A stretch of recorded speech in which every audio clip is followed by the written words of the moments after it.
As I've said before, generally it is very bad when a demon has a name written down in lore. He's very powerful and has the title of the Architect of Mankind's Eventual Fall. He is rumored to have worked in the great forges of hell, where human bodies and the souls of the damned are stripped apart and harvested for physical and spiritual parts.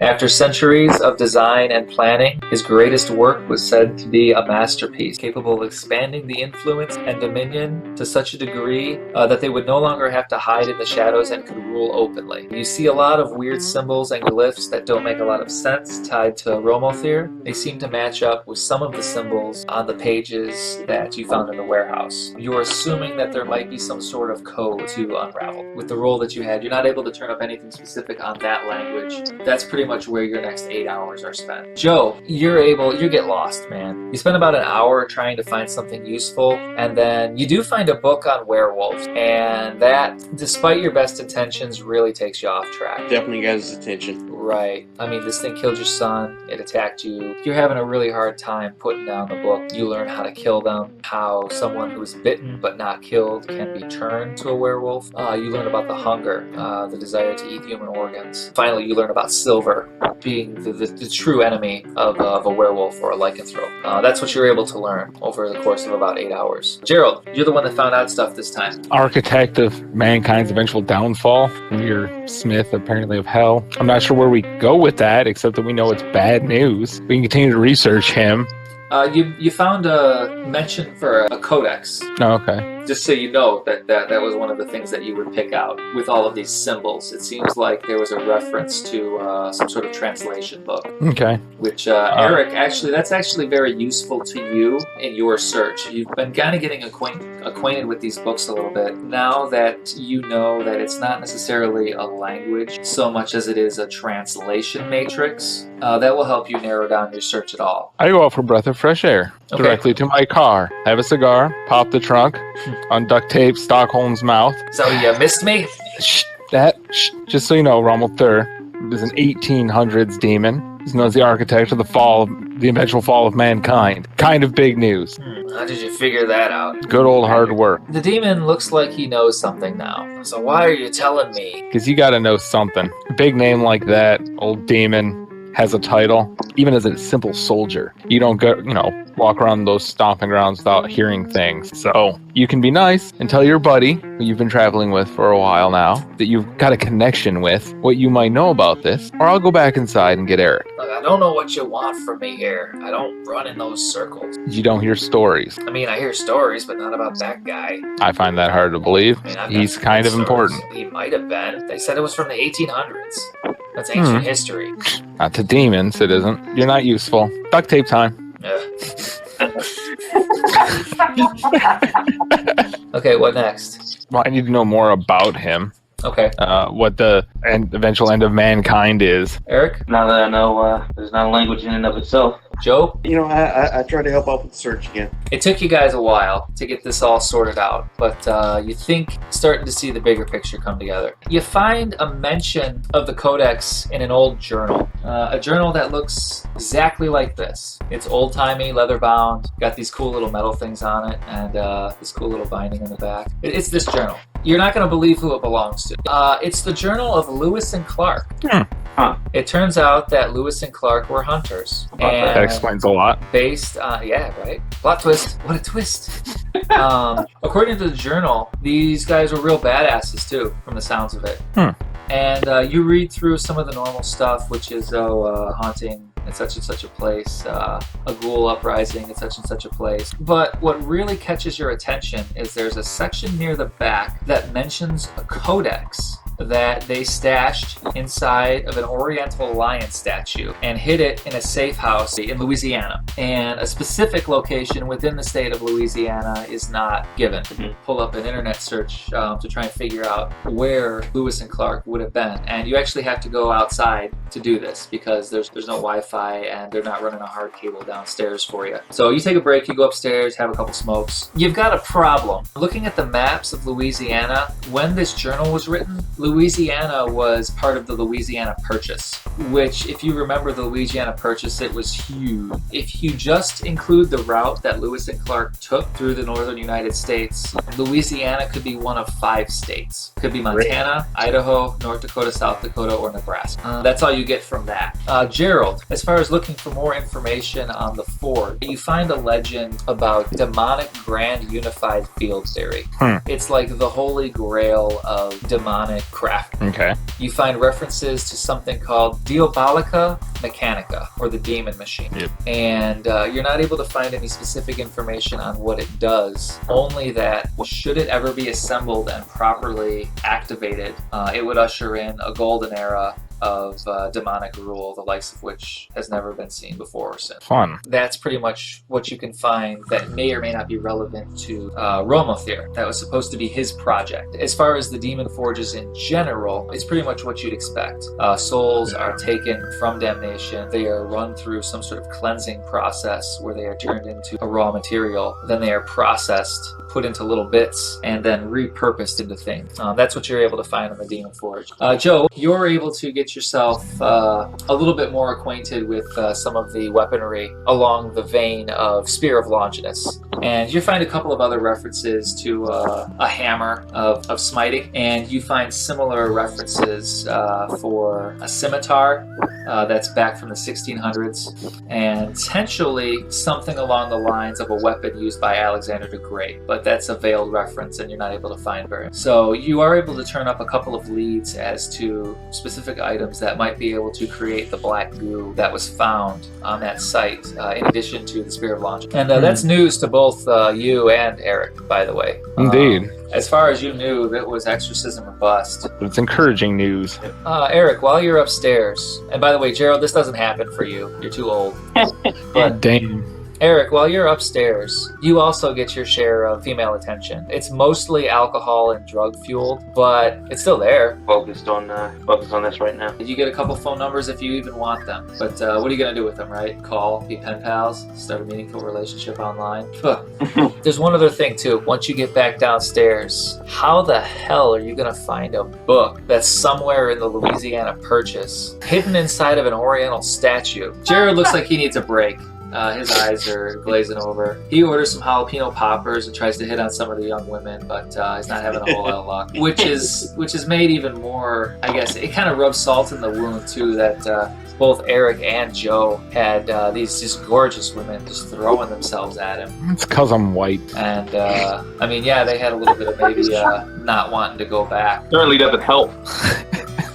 Old and fat don't even come into it. Yeah, they think I'm a chaperone for the dance club. Yeah, or it might be like an art. What? You guys don't like the badge? You don't like the badge? Why doesn't everybody here like the badge? What the fuck's wrong with you? I mean, if you really wanted some company, you might be able to hit on some of the 40-somethings that are here that are sad and alone. But they're not the type that are approaching anybody. Nah, I'm too into this case as well. We have a group of- Too much in the case of a 40-year-old. Right. Like if these were the 20-somethings, you'd have been see you later, guys. Yep. Gerald's taking a knee on this one for a minute. Eric, same thing. Try and find a way to track down the statue. Right. I look for the statue. Also look for any hunter journals from around that time and location. Try to see if their path was maybe mentioned. Lewis and Clark's path was mentioned. You hit the difficulty and you're able to find, number one, a couple of different journals that you'll go through later that seem to be from that time period and from that geographical location. So that's number one. You'll have plenty of things to go through and other resources to hit. As far as finding mentions to an Oriental statue, that seems like a dead end. There's too much room and it's too obscure. There's not enough enough clues to go on. But what you do have is something that the person who hid the statue used to own. And because you have that, you have the ability to create a link for a very specific kind of spell that you find in one of the books. Good news and bad news sort of thing. You find references to a spell, but you'll need a powerful ogress, which is a type of witch, to cast it. The most current references you can find is that there is one rumored to be living in the wilderness somewhere in the Mojave Desert. Ogresses are supposed to be highly reclusive and and very dangerous. The lore says to avoid them. If you have to talk to them, don't go empty-handed. Does that mean bring a weapon or bring a bribe? That's all that you get on that. Other lore that you're able to find on ogresses specifically, now that you figure out that you need a location spell, is you find some Russian lore from the Slavic area, Slavic folklore, about a very old and very ugly woman who rides a flying mortar and pestle. Wow. She goes by the name of Baba Yaga. Yeah. What you're able to find says that she can go either way. She can either be a neutral force that is helpful, or she can pretty much murder you with a thought. The lore says that sincerity, respect, and pure motives are required to have any kind of chance at success, and she prefers to be seen and treated as an elder. She's incredibly powerful, and some stories say that she likes blackberry pie. She lives in a wooden hut that sits up the ground on... That's what you guys have. What kind of pie did you say it was again? What'd you say at the beginning? Blackberry? What kind of Blackberry. pie? Yeah, blackberry. Boysenberry. You're trying to get a nigga killed, bro. Yeah, Gerald's, he's 6 or 7 drinks deep at the bar. No, I'm downstairs on a table with a book over my face. 6 or 7 drinks deep in a book. Just drooling into it. Joe, what about you? Yeah, good night's sleep. We have a direction. We'll make a plan for tomorrow. Okay. With that in mind, I would head back upstairs, re-engage some of the lovely ladies. Just how good of a time do you want to have? I want to be functional the next day. Yeah, Eric seems very pleased with himself, and he wants other people to be pleased with him as well, so that's going to happen. Not Yeah, we go to the market and fix a blackberry pie. Gerald has a kick-ass cooler. He buys his beer, keeps it in the trunk in like a super cooler. But we are probably better off buying fresh when we get there. So, You're just giving Tom license to have every store within a mile radius to be sold out of blackberry pie. Then we will make one. We won't. We will try to make one. Joe would ask Conway, where do we get our holy water? You make it yourself. But, okay, what's considered water exactly? Could I turn a Pepsi into a bottle of blessed holy water? I mean, Back in the day, concept crystal clear here. Pepsi worked, but not regular Pepsi. Coke would definitely work, but Pepsi is just nothing. Yeah. so we're going to get started with the favorite part of my session every week, and that is the opening cinematic. And it is my favorite part because I don't have to interact with my players at all. We'll see.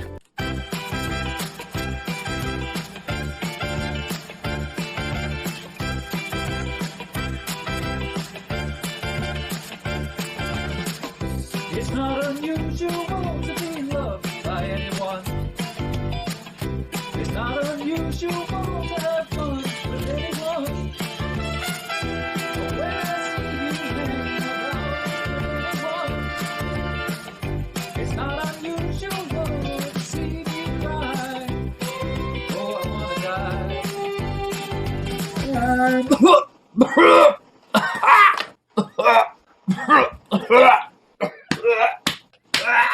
Kenton Weaver, famous Las Vegas vocal impressionist, couldn't stop choking and coughing in front of his sold-out crowd of several thousand people. He opened his hand and saw blood spattered inside it.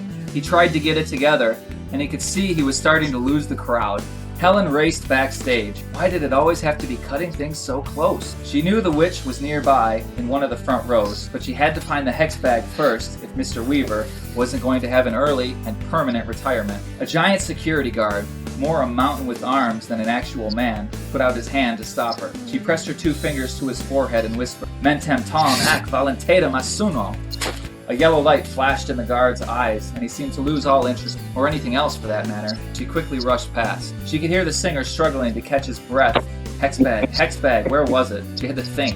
Helen didn't want to have to go foraging for new spell components. There just wasn't any time to do it any other way. She pulled out a bag of pre-mixed herbs, crushed a rabbit bone in her hand, and lit the small burlap pouch on fire so it would burn rapidly. Zad ama ra la e est la giro sa. The location spell flooded into action, giving her an added sight for magical energy. And there it was, plain as day, a faint blue glow inside a suit pocket for one of the spare coats from a later set, and a thin blue cord of energy floating through the air out past the stage and tethered to Mr. Weaver, and also to a woman in the second row. She was smiling, while most of the crowd appeared to be on the verge of panic.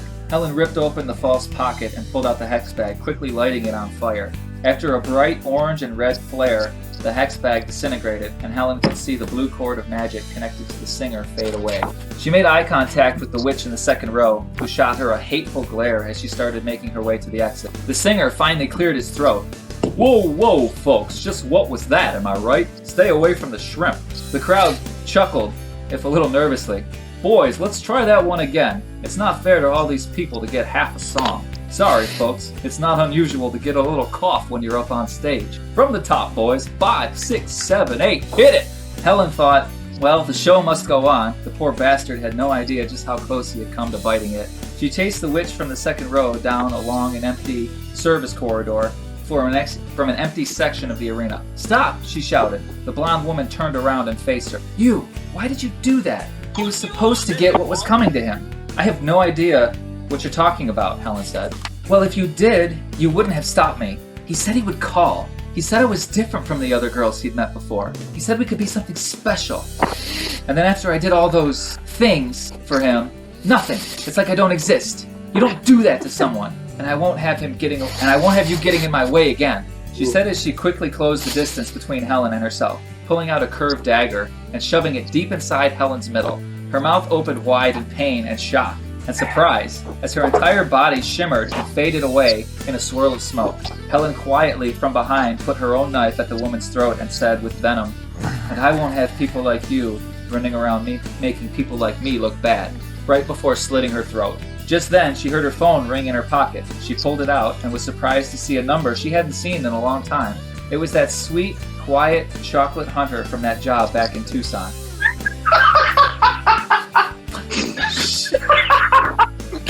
Really, Kyle? She answered the phone. Eric, is that you? What's up, hon? And that is your opening cinematic. Eric, you're trying to find a witch. Helen's a witch, and she's a good one. This is the perfect opportunity to call in a favor and get some help on. Eric, your phone calls Helen's phone. You are talking now. Game light is on. Lights, camera, action, go. Jesus. All right. Wow. All right. I'm gonna start with the ringing again. I can't leapfrog off of your description of what happened. Your phone calls her phone. Well done. Ring, ring, ring, ring. This is the flipping. You have a flip phone. It's a pink Motorola Razr. Jesus. Eric, is that you? What's up, hon? Hey, Helen. It's been a while. So we're kind of knee-deep in a case over here. We're starting to venture a bit outside of our wheelhouse, and that means magic. Oh. And you're the only person that I know that is both a witch and competent. That's quite the request. Indeed. This may have apocalypse level ramifications. Ooh. There is at least one person that is currently being held by demons that we're trying to rescue. I wouldn't ask if it wasn't super serial. Okay, well, you've sold me. I'll help. All right. We're going to be heading by that way, so we can just pick you up on the way. Swing on down to LA and give me a call when you're in the area. Will do. I do the driving. Gerald Conway can con his way out of anything, and I have fake badges. Okay. Gerald is a little out of sorts. He's not used to Eric making phone calls. He's afraid that he might have to search a database soon. I also don't like the topic matter. There's no part of this Gerald likes. Like, Eric apparently was like, oh, I have someone I can call. You give each other the coordinates, and you see this nice looking, well, you think it's a Lincoln Continental until it rolls up, and then you see on the back half the word is broken off, so it's just a Lincoln Continental. Half. You're bad at math. Made that make for very long. Gosh, I never heard of it. So you see a car roll up, and it's got this old fat white dude driving, and someone that you don't know in the back. I guess you don't know Gerald either, but You're going to be an old fat guy. You can do way worse than Val Kilmer. the car pulls up, stops, and Eric gets out of the car. Hey, how's it going? Hey. So, yeah. Yeah? This is Gerald Conway in the front. In the back, Joe D. He's a bit of a newbie, but it's not so bad. That's good to hear. Yeah. We have a demon with a name. We need an ogress. So, I mean... One of the reasons you thought to call Helen was the Mojave Desert is not small. No. It's not small. No. her ability to link into certain things that are magical is something that might help you narrow down the search so that you don't, well, pretty much get your car broken down in the middle of the desert and die. Okay? Water. We need to stop with a lot of water. Yeah, lots of water, like gallons of water, just in case the Lincoln Continent decides the radiator can't hold up to this. God knows when was the last time I replaced a radiator in this thing.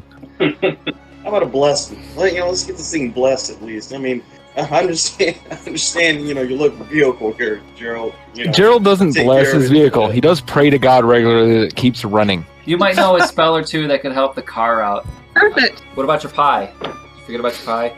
No, I think I told you, go get water and pie. Okay, so you get water and pie. So that's Eric's plan. We've actually gotten pie at a number of stops, just in case they go bad or our offering is not well taken. Stockholm's coming with us. Maybe the ogress can help us with that. When she goes probably out of the car to empower the car, is when I would lean over to Eric and go, "A witch? Yeah, a witch. Mr. I kill humans because they have a monster I'm going to now call a witch. She's not a bad person. She's a witch." You're a Witch? Gerald. What the fuck are you saying? Oh, I kill things, granted. Kill But witches a now? witch. Magic usually leads down a bad path.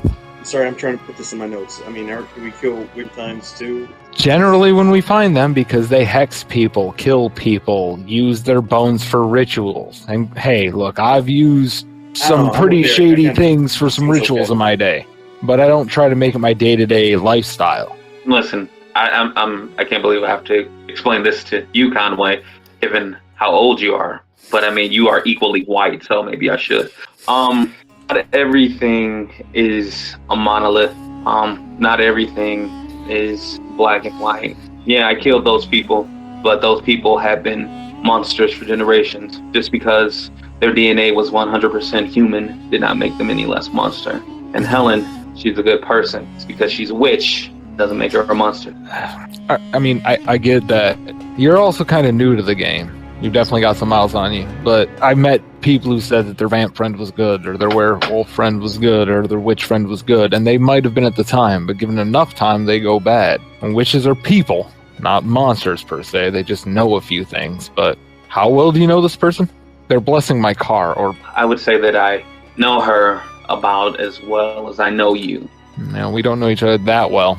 Yeah, but we know each other well enough for me to go into your dreams, risk my life to pull you back out. Got him. I don't know, if we're giving benefit of the doubts, I would say I've earned several. Fair enough. I just got to figure out where everything lies. Everything's happening pretty quick here. Any other questions, Josie, while she's currently not here and you're not like to offend? Oh, just something's been on my mind. I mean, of course, since we got Stockholm Trump, is it possible for for other demons to track him just because he's a demon, just sort of demon connection or something like that? Oh, maybe. So as long as the Gotcha. demon is in the trunk now, whenever they take the demon out of the trunk to work him over, that's a different story. Then they get a ping. And so that's why, they'll take him off to in the woods or something, not near where they are doing their thing, work him over, and then, get him back in the trunk so he's off the radar. I get in the backseat. Oh, welcome back. All right, we're ready to go. So the car has been blessed. Hashtag blessed. You guys got your water and your pie. And way more whiskey than I need. More whiskey than you need. So any.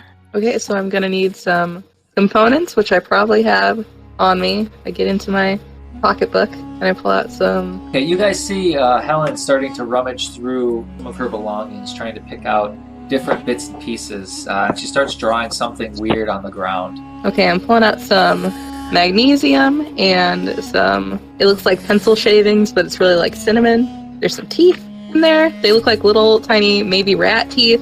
And I drop that all on the ground and I set it on fire. Because of that magnesium, it gets all bright and stuff. Oh, Tom knows magnesium. Oh, I love me some magnesium. That's a story for another day about a dwarf and an axe.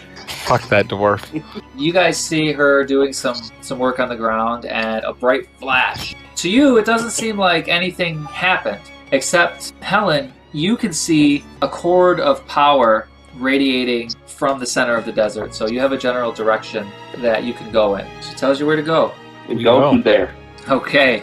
About 30 miles straight into the middle of nowhere. At the bottom of a deep valley, you see a large hut made of sticks and branches that are interwoven together with a gold-colored straw roof. The hut sits atop 2 giant chicken legs, easily lifting the hut 20 feet in the air.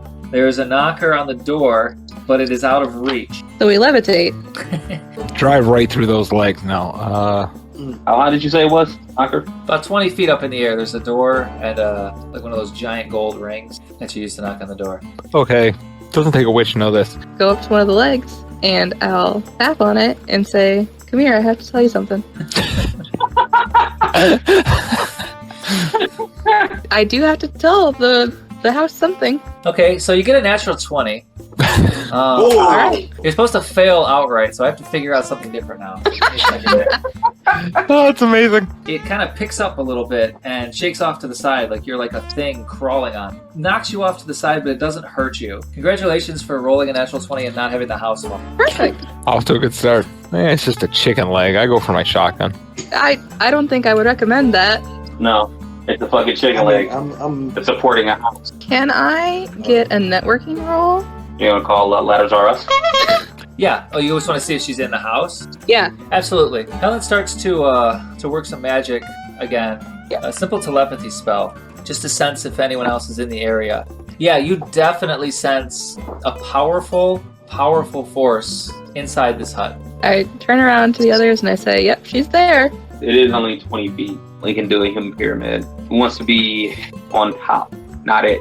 Nose goes. at it. Hang on. The nose goes is canon. Stars first. No, really, guys. Like nose goes right now. What? Oh. You gotta play by the rules. Come Corey, on. I What guess is this nonsense? Aaron's I have already. no clue. Nose goes. know- I was saw second. the witch doing this. I saw the Uh, witch doing this, so I did it. Corey beat you by a That's- hair. He Well, beat we you. can't even see Kyle, so. I mean, I'm So that means he's on top.